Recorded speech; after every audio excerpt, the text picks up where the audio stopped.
I'm just wondering, I'm curious, if as a leader of an organization, a manager, a supervisor, you have this particular problem, that individuals are constantly and consistently knocking on your door, phoning you with problems, with issues they need to get solved, that questions that they need answering. Does that happen to you a lot? Well, as I work with senior and emerging leaders in organizations, I've found and I've noticed that one of the issues that comes up almost all the time is this lack of time. People don't have enough time to get the job done.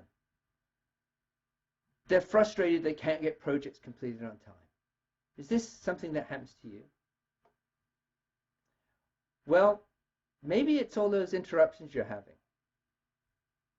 You know, we've been talking about the leadership challenge over the last few weeks, and we've started the third practice, which is challenging the process.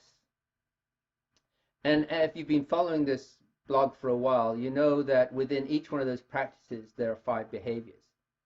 And funny enough, the second behavior in challenging the process is leaders, and these are now exceptional leaders, right? These are leaders that are doing extraordinary things in their organizations.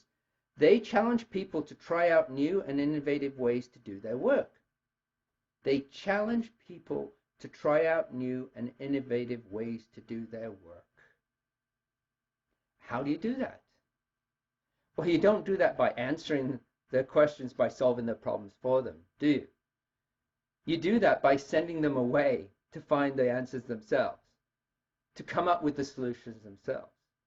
And so one of the things that I have suggested to a number of leaders is when somebody comes in the door and says, hey boss, we got a problem with, what should we do? That you actually respond to them with, what do you think you should do? Or what do you think the answer is? Now, I will grant it, initially this will take more time, and it may seem like you're pulling teeth.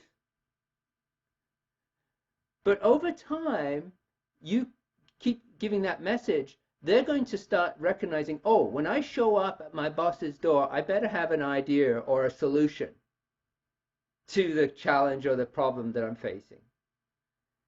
Now, when you ask that question, what do you think you should do? You may not get the answer that you think that you should get. Now, you can always say, you know, is there another option? Can you think of a different option? Are there any other options? You can also let them go away and try that option, because if the option that they come up with is not the option that you would come up with, but it will get the end result, let them go for it. Because you're doing a couple of things there, aren't you? You're building up their confidence. You're building credibility and trust. And over time, what you'll find is they'll start coming, when they do come to your door, it'll be, hey boss, we got a problem with X, Y, Z. This is what we're thinking of doing. Does that make sense? Bingo. And then over time, if, you know, you may just say to them, you know what, you got this. No, you don't have to come asking me about this anymore.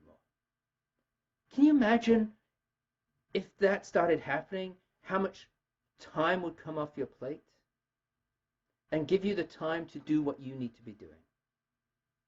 So my name is John Whitehead. I'm an executive and leadership coach. Thank you for watching this week. Think about that.